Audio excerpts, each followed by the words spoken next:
verità, davanti agli anni fa, chi mi chiamava, con mamma faceva a me, ho questa telefonata, ho coraggio, oggi trovate, e mi racconta sta storia, a te, a te, tu mi parli e non ci credo, tu sei sole tutte le sere, ti vorrei una saluta e mi farai a fianco a me.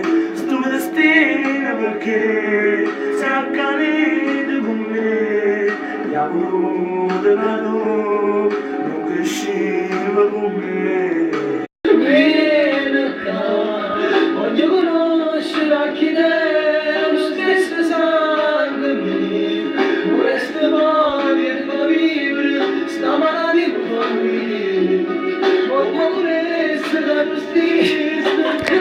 Non tagliare, stasera vedo prima e vado subito da te, non mi paura, lasci tutto perché tu sei fratello a me, lascio te lacrime, ma non ti fa soffrire, perché mi stai chiamando solo, quando me ne è passata, ma la prima fase a me.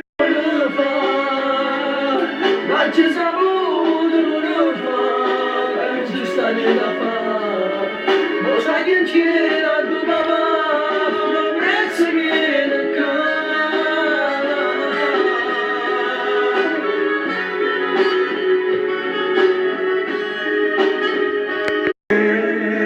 Ma sta chiamando solo, quando tempo che è passato, ma la prima passare.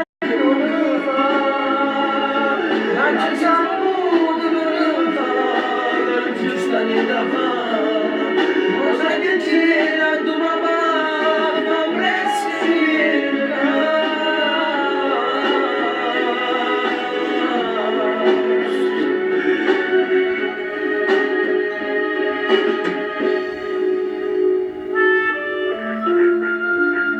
Tony, ma non mi stai portare?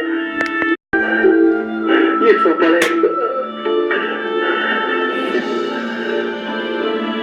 Pacifico, reparto oncologia.